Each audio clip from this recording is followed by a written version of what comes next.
It's Don the Auction Professor. Today I wanted to give you out another BOLO, another item you should be looking for. And then this one here is another paper item. Again, most items I sell are small paper. We do toys, records, all kinds of other stuff.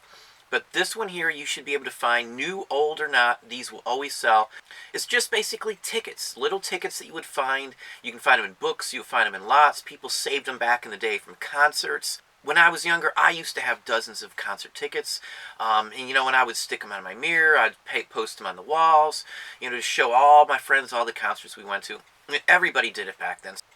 So I run into tickets from concerts. You don't want just any kind of ticket. There are some specifics, but we're going to go over to the screen, and I'm really going to show you, and we'll discuss some of the tickets that are really worth some good money. Even from the 80s and 90s at a garage sale, you can turn up some of these items, because even 80s and 90s rock concerts, the material still sells like a Prince ticket from a Prince concert or a Michael Jackson concert ticket. Those are newer items. You can still find those, even from like a garage sale. Somebody's scrapbook might be full and they just threw a bunch of stuff in there. The tickets are worth some money, and I find them quite often. Vintage sports events, vintage appearances. Movie tickets, as a general rule, do not sell, but if you had an original ticket from like Gone with the Wind, the first opening day, or something along that line, yeah, it would sell. Transportation tickets sell as well too. But we're going to go to the screen and we're going to talk about tickets. Okay, ticket-wise. Now, as a kid, I went to a ton of concerts. Me and the girlfriend, at whatever time I was going to the concerts, we always kept our tickets. Usually she put them on her mirror. I stuck them in a mirror on my dresser. We always saved these. It was like a memento from the show. So most people did save these at one time, at least in the 70s and 80s for the most part. What I personally remember, I actually found a couple tickets, maybe 10 or so years ago in my belongings, and we ended up getting some good money out of those. So I've looked into tickets for years. Because again, they do show up. Now, if you're going to a sale, a garage sale, and you find a bunch of vintage 70s or 80s concert t-shirts, which I know a lot of people look for the clothing and find the concert t-shirts, I always would ask, do they have any tickets or anything else that they picked up at the concert? In some cases, I've gotten loads of tickets from a person just because they had one or two shirts out at a sale.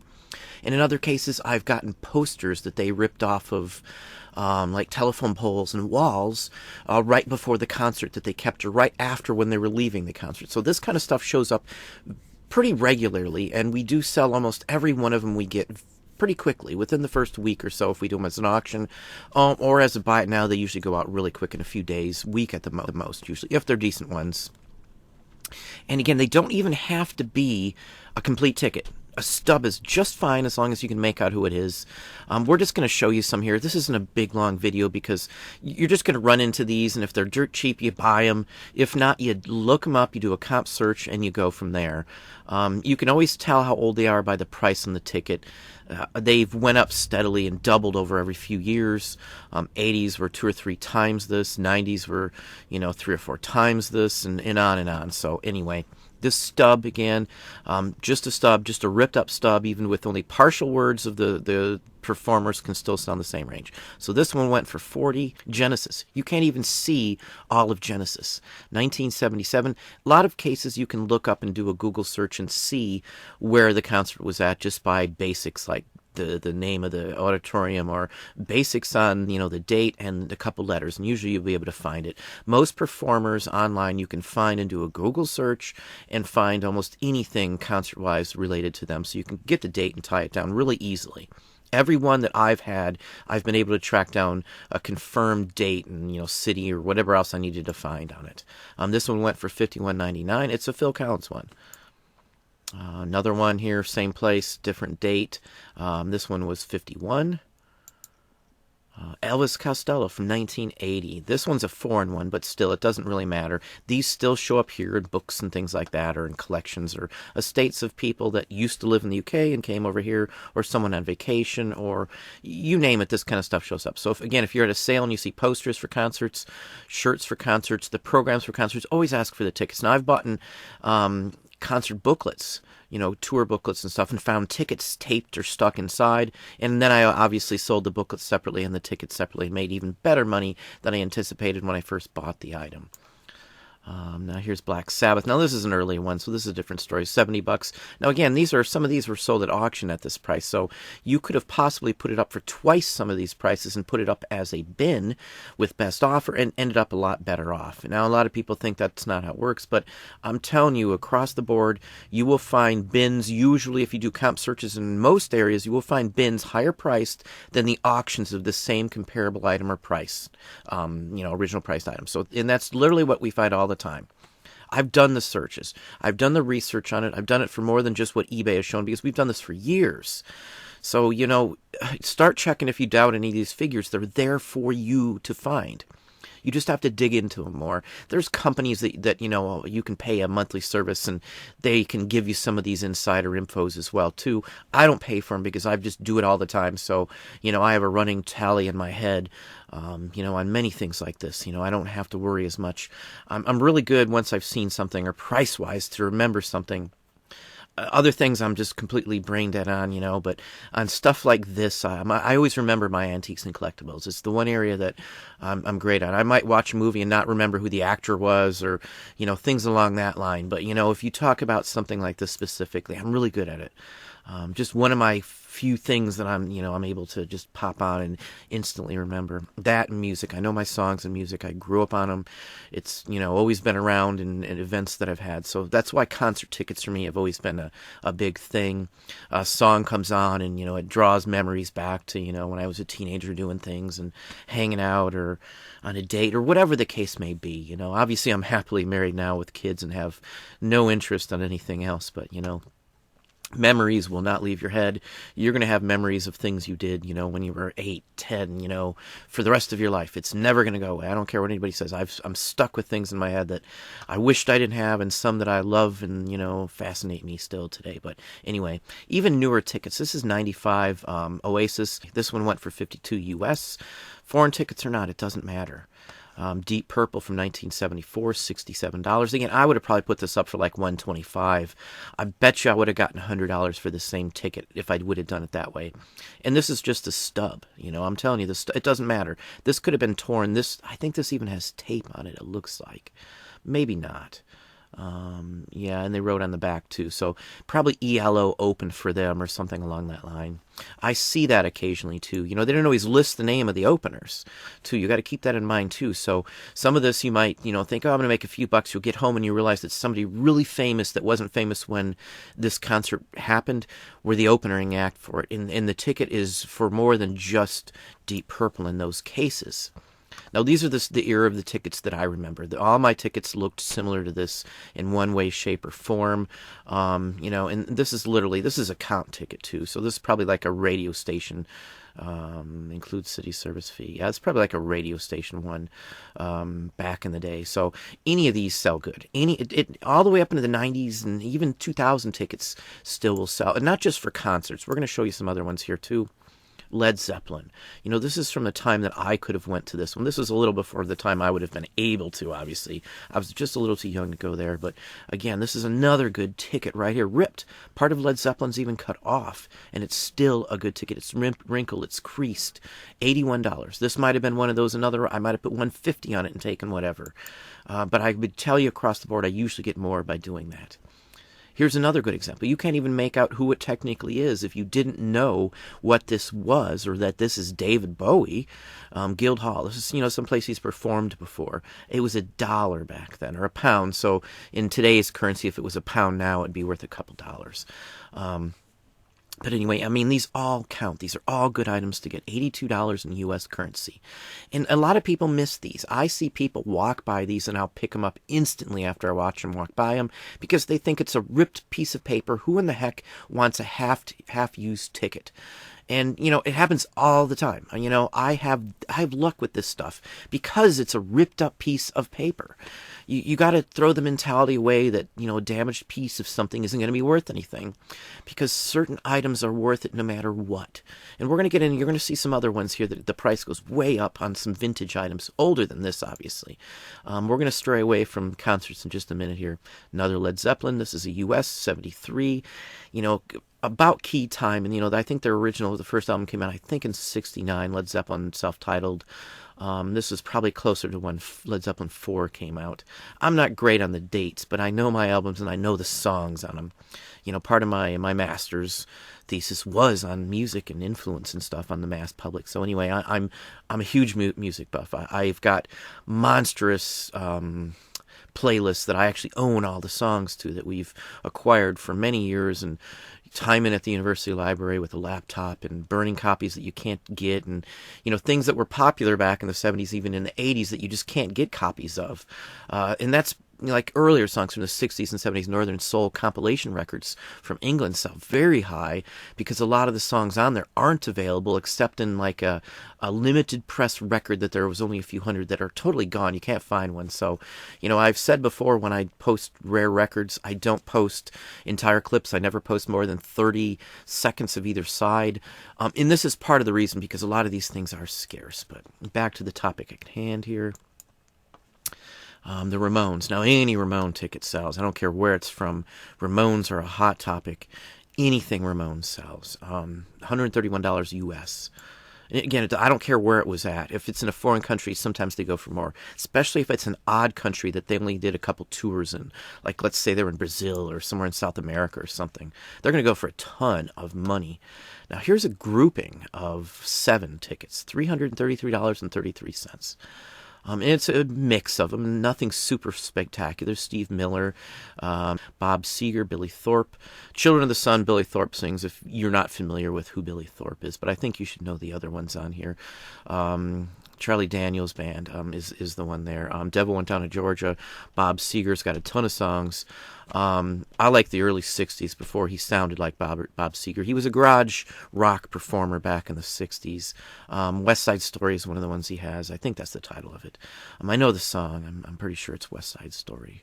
And then Steve Miller, he's got a ton, Jungle Love and things like that. But anyway, this is a nice lot here. And, even creased, crinkled, it does not matter. Even if they were half tickets, torn tickets, because the Charlie Daniels Band is cut in half. It's ripped at the seam for the stub side. So, and it's a lawn seat. It's not even a real good seat. But anyway, let's move on here. Again, look for these when you're out at places. Now, here's an example. Don't jump on all the Beatles tickets you see. Now, this is one that I just literally avoid. And because like 95% of every Beatles ticket that's out there is a fake. This one could very well be a fake and the person doesn't know it. This was sold at a Buy It Now. So, and I'm always cautious on that. There's some that are known fakes, and there's some color versions of the ticket that are, there's very few fakes that are known, or some that they say there wasn't any. But I don't trust any of that anymore with the printing technology these days. I've seen some good fakes of pretty much any item you could imagine. I've even seen fake comic books, like early Superman or Action Comics, or like a Detective 27 that was fake as can be, but it looked darn good. Same size, the paper looked vintage. I don't know if they're finding vintage paperwork or vintage paper stock or something, or there's some way to make it look, but you're going to find a lot of fakes, and this ticket here, most everyone you find is a fake. So just keep that in mind. Don't get all excited when you see a Beatles ticket. In all honesty, I never pay much attention to it unless it's like $1, because there's so many fakes. This one probably is a fake, who knows. But most of the tickets like this sold for a heck of a lot less. So, just keep that in mind. Do a comp search if you're curious. You'll see how many are there and how many didn't sell. Even the ones that say they are real. You can't believe it. There's so many Beatles fake stuff. Even Beatles fake stuff from back in the day for collectors and stuff that they made. And in record clubs and things, and Beatles mania groups and stuff recreated the tickets to pass out as like souvenirs too. So anyway, here's a Nirvana ticket. I have one of these. Not this same one, but we did see Nirvana before they were famous, and before they hit the main stage, because they had songs out before that on Sub Pop. If you're not familiar with the Sub Pop label, there's a few of the Sub Pop era Nirvana songs and that are still out, and you can still find pressings. But most of the Sub Pop label are very limited. They're usually a colored vinyl too, as well too. But if you're interested in want to know a little something, look up Sub Pop, and that's Sub Pop was up in, Portland and stuff like that, up in Washington State and Oregon area up there. That was where it was, and that was the scene, the grunge scene started, kind of. And You know, I'm a big grunge in there as well, too, as well as, you know, Beastie Boys and things like that. I went to the Beastie Boys concert. Fish opened for them here in our town. I went to the Run DMC concert. They opened with Tricky, so, you know, anyway. Let's move on to some other ones here. Now, this one here, a lot of people wouldn't even know what this is. You know, they might have read it and not understood what it said because it's in, you know, Latin. It's a coronation ticket or invitation ticket for the George IV for his coronation in 1821. Very rare. It could have went for more, who knows, but this was a good, decent, original item. It may have been mounted to something, I'm not sure, because a lot of times people back in the day glued it to something else. Because it was falling apart. This could have been glued to something, you know, in like 1910. You never know. But anyway, and this kind of stuff shows up in family collections. You'll find them in photo albums and stuff, just oddball stuff crammed in pages. Railroad tickets, Atchison and St. Joseph. Now, most of the tickets from this era are worth some money. Most any railroad ticket pre, say, 1910 has some value. Even, say, 1930s and 40s tickets hold some value. So just keep that in mind. This one went for $271. He's got okay for age. That's a fair assumption to leave it in the person's hand who's bidding on it. And that's really all he has. I would have put much more down here, but still, anyway. And now there's a difference on these two. Now, just point this out. This one is a pass. That means the person who had this ticket held it for a while. And sometimes there's corresponding books, logbooks, that you could match up the number on the bottom, 252, and the logbook, and you could find out actually who owned it if you couldn't make out the name. And sometimes these tickets were owned by somebody very famous, and the signature on the ticket could be worth some money too. So don't hold your breath on anything like that. Those are scarce and few and far between. Now, I'm going to show you this ticket here, and I'm going to show you a lot where somebody on eBay sold a huge lot of stuff for like nothing, just gave it away. This is a World's Columbian Expedition, the World's Fair basically from 1893 in Chicago. You'll find items dated 1892, 1893. I believe maybe the opening was in 1892. I could be wrong. I just know if it says 1892, 1893, where it's from. Columbian Exposition is obviously the World's Fair. I know that very well. I've sold tons of items. I've had many different individual tickets. This is a better one. This is like a little miniature ride at the time. So it was pretty interesting ticket, but this one went for $288. So remember this one, and we're going to show you a lot where, you know, if I would have saw it, I would have bought it from eBay. And I don't really look for stuff to buy on eBay because it's just never practical. But occasionally you'll run into something that's a killer score. And I'm going to show you somebody who messed up and probably gave away $1,000 in just a minute here, or possibly $1,000. Now, almost any ticket from the 1893 World's Fair, I sell for like 30, 40, $50. I don't think I've ever sold a ticket less than 30, no matter what it was. Even if it was a tiny little piece of ripped up ticket, $30. You know, very rarely do I ever sell any of the tickets pre-1900 for less than $30 of any type. Now, here's an interesting one. This is a ticket. I think the ticket was towards the end, and I did look at this one because I'm always fascinated by these. It's a lecture by Amelia Earhart. $350.54. Now, had she assigned it, you'd add $1,000 or better. But, you know, on any of these items, too, I always look for signatures because sometimes they got to go backstage and they signed the tickets or they waited outside till the band left. And back in the day, even when I was a kid, we waited outside a Kiss concert once before.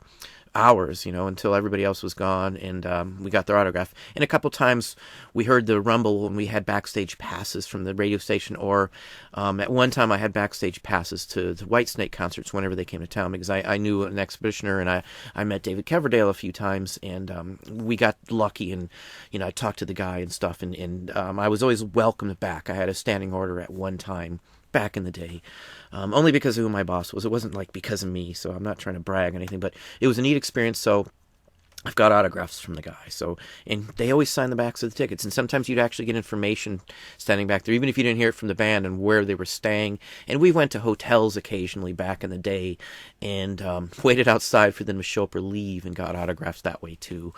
You know, stuff like that used to work back in the day. Nowadays, you know, it's just not possible. A lot of times they don't even stay in the city or at a hotel in that city. They might move on, or who knows. There's so many other ways that, you know, these performers do things nowadays. But let's move on. This one's $350. This is a inauguration ball ticket. You know, some stuff goes for a while. It's JFK, so, you know, $348. and this was PSA graded. Something like this would probably be worth being graded. Now, I don't grade most items, but I have sent something in recently, and I had it authenticated and graded at the same time, and it was a Elvis 45 record signed by him. And I've got a second one. We're probably going to sell one and then get the other one graded and slabbed, and then keep that one because it's the better copy. But I just wanted to be sure prior to it, so I'm very confident after having the autograph, the first one graded and authenticated. Even at $200, I was happy with it at this point, because it's like $1,800 to $1,000 return on my investment. So I'm going to have the second one done just because I know they're the same signature. There's no doubt that it's his after seeing this one. But here's one that I point out to people in the past, and I've got some friends I pointed this type of stuff out to. I find just random junk mixed in paper bins and stuff for 50 cents a quarter, $1, $2 at sales. My pickers find stuff like this. Most people would pass this up. There's no way for someone who doesn't know how to speak the language to know the difference between a railroad ticket, a concert ticket, even a laundry ticket from other countries when you don't know what the characters stand for. So this is a perfect example that somebody knew what this was. I would have never known that that's what this was, but I would have taken it and bought it no matter what anyway. If it was punched, this is a cancel mark basically. And there's other marks like this one here, this purple mark, or this one here. These are divoted out by hand, or it could have been punched by hand too. So I would have guessed it was probably some form of transportation, not knowing what the characters stand for. So even a laundry ticket from Hong Kong from like the 1930s can still net you, $50 to $100 depending on the ticket, depending on the names on the ticket and things like that. So any of the foreign things like this that look like they could be a ticket, especially with this background. These are like anti-forgery backgrounds, and you'll see these on tons of different things. So if I see something like that, that's a sure sign that's a transportation ticket or a performance ticket or an entrance ticket to something. So this one went for $351. Graf Zeppelin ticket. The Hindenburg was a Graf Zeppelin. So if you're not familiar with the Hindenburg, I really suggest you do a comp on that. I have items from the Hindenburg that I've actually shown in some of the videos. I have a couple postcards that actually flew on the Hindenburg. So, and if you didn't know, it did blow up in Lakehurst, I believe, New Jersey, in like 1933 or maybe 36, somewhere in that range. There was some question. They even made a movie about it, actually.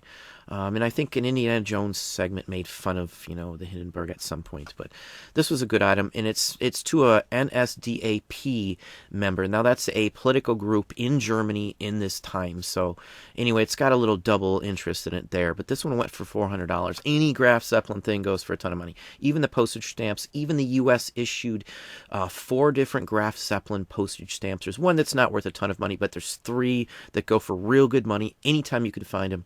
I actually had it in that same video with the Hindenburg. I showed a Graf Zeppelin cover from one of these trips, this exact type of ticket would have been purchased to get on board these ships. So again, it goes to transportation again. It doesn't have to be transportation, though, as a ticket. As I'm showing you, there's tons of different tickets. Now, anybody who lives in Florida, you're going to run across these at sales. I'm almost guaranteed. I used to find stuff like this, and we used to collect Disney because we worked there. So, when I decided and we didn't work at Disney anymore and we just got sick of it, we had hundreds of different tickets.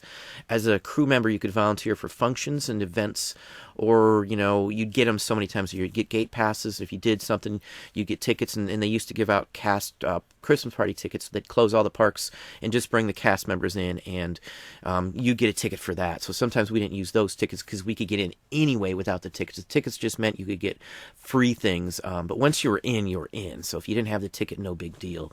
No one ever asked us the ticket. They've changed the rules and how they give out the tickets and all this stuff, but literally we had hundreds of tickets at one time. We'd pick up used tickets even because we knew that they were neat tickets, and there's ones for special events and things. There's a ton of Disney tickets that are worth a lot of money. I mean a ton of them.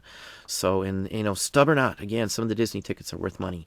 So we're going to show you some more Disney tickets because there's some that I run into all the time, even at antique stores, thrift stores. Believe it or not, I found tickets like this at Savers. Now here's a New York subway ticket from opening day. This is, you have to know a little bit and be able to look up some of this, but $450 for this ticket. Now, this one's pretty interesting. I wouldn't mind actually seeing this, but this is an actual live performance of Charles Dickens, or a recital or something along that line.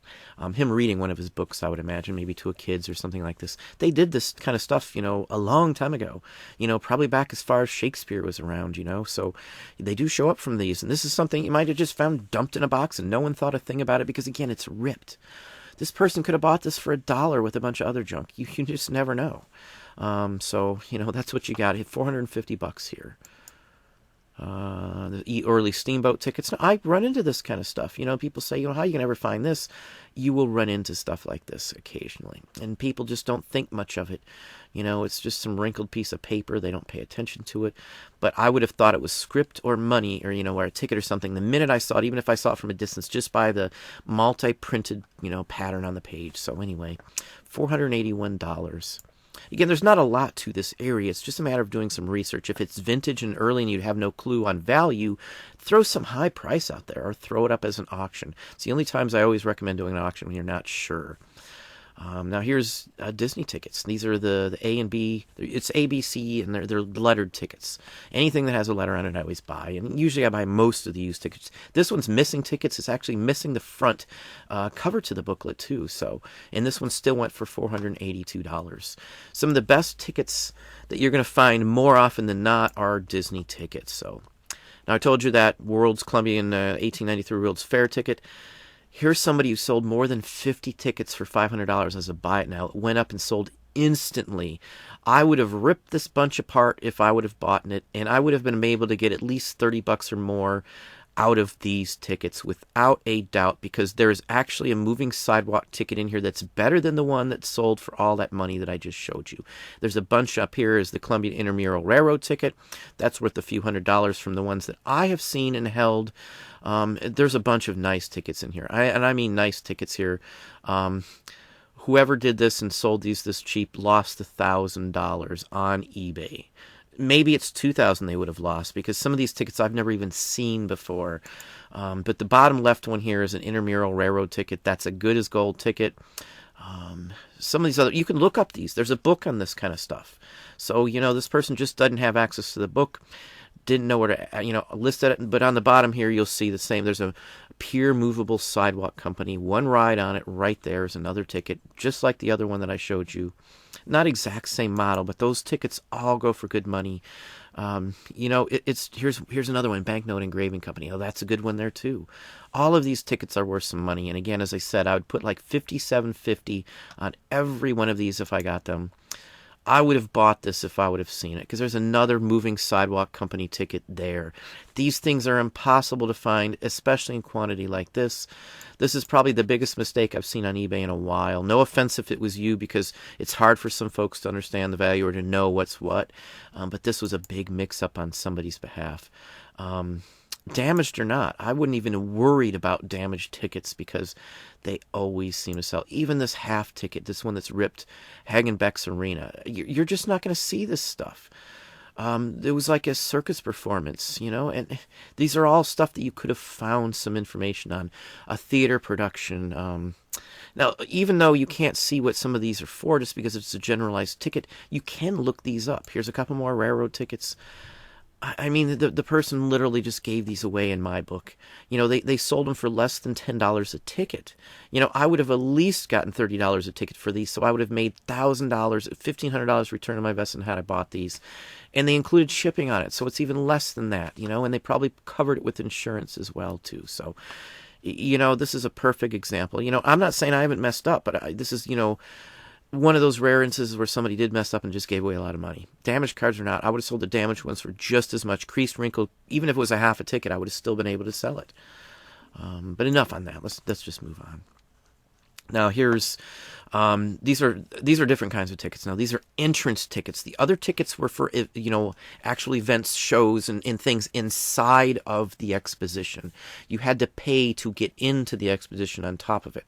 Unlike the Disney tickets, back in the day, it wasn't an entrance into the park; it was an entrance into each individual ride. So, and then there was at a time, if I remember, that they actually charged you to get in, and then you bought tickets for the rides themselves. So a lot of these events, there's many ways to be ticketed to get into something too. too. So these are actually entrances into the actual exhibit itself, because a lot of the things you didn't have to pay extra for. So you could just see a load of information and cool exhibits and things that weren't charged that were included with the general admission, but other ones were actually more expensive. Now there's a ton of these kind of tickets. Like in the bottom here, you'll see Manhattan Day. Now there's tickets for, geez, you name it. There's even some touchy subject tickets as well too, but there's a ton of tickets that you can get for this event. The odder the subject, the more valuable it is. And these were printed, if I remember right, by the American Banknote Company. You can see it on there. And most anything printed by, if it says the American Banknote Company on it and it's pre-1900, they're usually good items. So that's just a BOLO to look out for. Items of paper printed by the American Banknote Company that are engraved. They're going to be engraved if they say that. The American Banknote Company actually printed our postage stamps as well as other countries' postage stamps and our actual bills, hence the name American Banknote. Now, banknote's the same term as a term used for paper money, if you did not understand or know that. So anyway, let's just move on here. This one went for $650, but it's a real good one. The Manhattan Day ticket alone might have went for $200, as is the children's special tickets possibly, because I don't see those ones as well or as often. But let's move on here. Sex Pistols ticket. Now this is from June, so obviously there's lost photos on this one. I wish you could see the whole thing, but one of them is ripped up, and it's just basic chunks of tickets. So they still went for $550. Any of the Sex Pistols, Sid Vicious items, any of that stuff goes for some money. Now here's something people would miss on these early lottery tickets. Now there's two tickets here. You find this kind of stuff shoved in with paper lots, even at antique sales and flea markets sometimes. People don't know what this is or don't pay much attention. It's a ripped up piece of paper that's been cut, they think, or something along that line. These are actually lottery tickets from a special area. Any of these are worth good money. Good money. And sometimes there was lottery tickets that were sponsored by the state, that are signed by the governor of the state, who at some point may have been even more famous and been a president or something along that line. So you got to look at these. I don't care if they're scraps looking or pieces of junk, but they're worth money. Now, I have one of these still to this day, as I did work there, and I did save some tickets that were, probably going to go up in value, and this is a perfect example. This is $595. When we worked at Disney, we sold some of those tickets, for extra cash sometimes, the ones we were given. You weren't supposed to do that, but I did do it. A lot of people did it. It was extra money. Disney never paid very well back in the day. They're still not the best payers, considering what you do and what you had to do. We started in at Disney working 60 hours, pretty much mandatory. Obviously, they couldn't force you to, but you would never get any, good spot or ranking in the company. You'd have the worst schedules in the world, and they might have found some reason to get rid of you if you weren't willing to be part of the team and do what they told you to. So, anyway. Another one, then this one, looks like they've mounted it maybe on a piece of paper. Yeah, I'm not really sure. It looks like two pieces here. Looks like invitation map letter, and then photo cards from the same event, which they had all that too. So anyway, $1,200 for this. It's probably someone famous. It looks like a doctor's name. So it's somebody you probably could research as well. Not just anybody got these. This is even marked as a band, so it's hard to say. Maybe he's a band member from the coronation, which could very well be. Another Disneyland ticket. Now, this unfortunately isn't the best photo here, but it's an ABC ticket. And again, it's missing the very first cover overlay to the tickets as well, too. So, and this one still went for $605. ABC tickets. Now, the first ones, if I remember right, were ABC, and then as they went on, they've added more attractions, so there's A, B, C, D, E, F, and things like that. Those are not worth as much, but the ABC ones are always worth a ton of money, and these are like the same type that were used when the park just opened in the 50s, so I think maybe 57 it opened up. I could be wrong on that date. I'm not super on some dates, but now this is a different North and Central American Exposition New Orleans. Now this one, they had a Cotton Expo here as well too. So some items you'll see from the same area say Cotton Expo. This is a season pass, so you would see all the stamps in there as they used it. The season pass is different. Those are usually worth more than a ticket because there was less of them available, or at least less of them bought because it cost a lot of money back then. So you had to be very wealthy to buy a season ticket to anything versus just like a one-time trip. So anyway, let's move on here. You can see it's a ton of money for that one. This is just a small ticket. I don't think this isn't even that old. This looks like it's a newer ticket.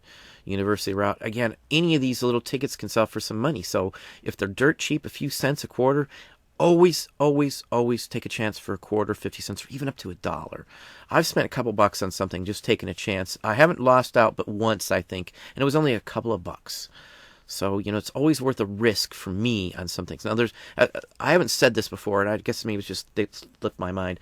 I will take chances all day long in $1 items. Even if I buy, let's say, $100 items and 50 of them aren't worth anything. The other 50, chances are, if they're worth something, I'm going to at least double my money, even though I'm throwing away 50 items. What I'll do with those 50 items that that aren't worth a bunch of money is, to me, a bunch of money is a couple dollars. I'm not going to sell something for just $1 or $2 to get my money back. It's just not worth the time. So those will go in a junk drawer lot or just a lot in general, and I'll get my money back either way. I can't see losing at $1 an item like that. But anyway, this one went for $6.80. It just depends on where it's from in oddball areas or territories and things like that. So there's no rhyme or reason to this. There's probably a book out there. I've never looked into it enough. I just list them as an auction when I'm not sure at all, and I have no comparisons on the items. So anyway, another Disney set. No, these are mint. These aren't used. You can see it's got the cover to them. And this is for the Magic Kingdom Club, which is a little different. Now, these aren't from the opening year or anything like that. Do they have one opened here so you can see them opened? Yeah, that one almost looks like something's missing, but I believe there was a center sheet like the one you see there, blue, that says Walt Disney Productions. So they're all kinds of different tickets, and I mean all kinds. And this is a newer one, too. The reason these are good, and they're sequential numbers, so this might have been a children's group that was left over and they never used them. But these have been untouched. Usually when you find tickets, they've been used. Now, some of these early tickets, there's many tickets from Disney that have no expiration date on them. So, some of those kind of things might still be usable. I heard a story, and this was on CNN, and maybe I'll look one day and see if I can find it, but where somebody used a 20 or 25-year-old Disney ticket to get into the park still, and it made the news because of it. But they still honored it. Now, this is just a tiny ripped up piece of paper from 1763. $750. And it's signed by someone fairly famous from Princeton. So anyway, that's why I say sometimes the signature can double the value on the ticket. And it doesn't matter if it's ripped. I mean, I try to get that past some people's minds on damaged items. Now, certain damaged items are worth a ton of money regardless. Obviously, it'd be worth a lot more had it not been damaged, but, it's still worth some money, $750.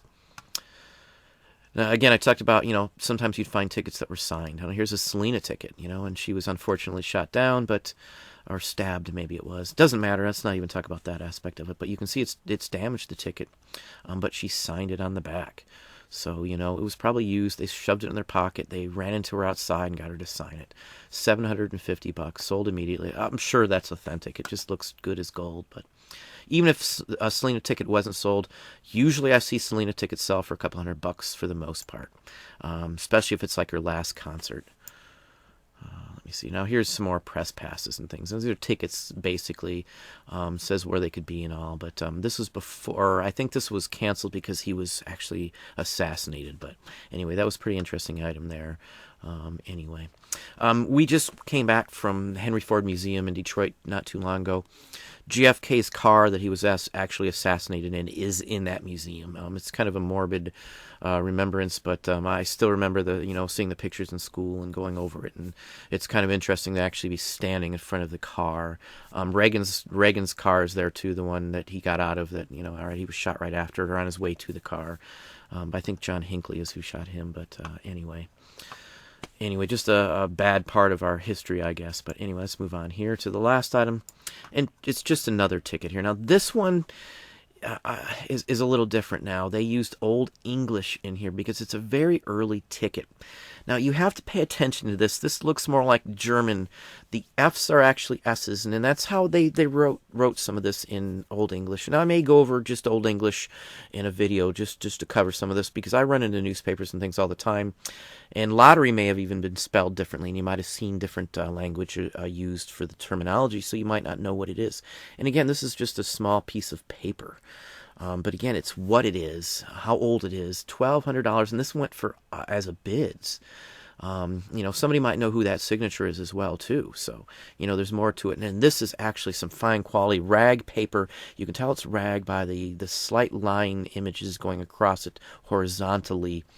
But Old English, you just have to know. I took German, so they used some of the same similar characteristics. Like an S set is two S's, and it looks more like an F kind of thing, like you see there for the double S's of Massachusetts.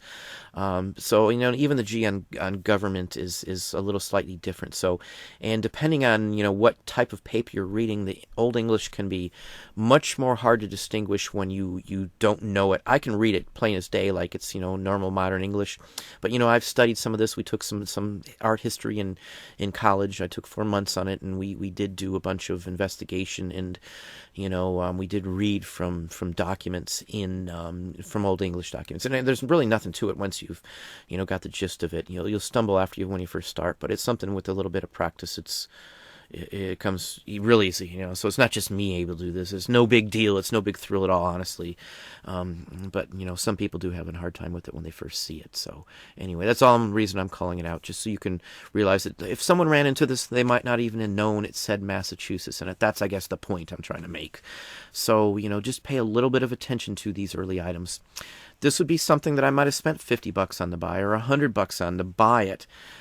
Even at an antique store, because most people would go up and look on comps, and you're not going to find comps on this on WorthPoint or eBay or any other site.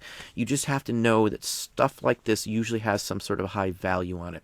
At $100, it might be a little questionary whether I'd buy it, but any ticket or anything that's numbered like this with a hand signature from the colonial era should at least net you $50 to $100. Almost anything I can imagine. I've bought lots of stuff at auctions and things like that. Most of the time you want to go to like an estate auction or something like that, where the guy was a paper collector or something. And there's paper collectible auctions and even shows all the time. I've been lucky enough to score some pieces at a show before too. So the paper show I will go to. I won't go to a postcard show as much as I would go to a paper show, because there's more chances on someone missing paper items overall than missing postcards, because there's more concrete comps to compare them to versus the comps on comparable printed or engraved early plate pressed things like this. But anyway, that's what I have for you today. Well, there you go. Those are tickets. Again, they're not super huge movers all the time, but it's something that you need to add in there, because chances are you're going to run into some of these. And again, you're not going to make a living off of selling tickets, and you're not going to make a living off of selling each individual item that I'm talking about. Some of them, yes, you can. But in items like this, you want to have many, many, many items in your repertoire of things that you can purchase and find, so you can make more and more money. So the more items you know, the more opportunities you have to make money on stuff that other people may not know or may not be looking for. That's just how it works.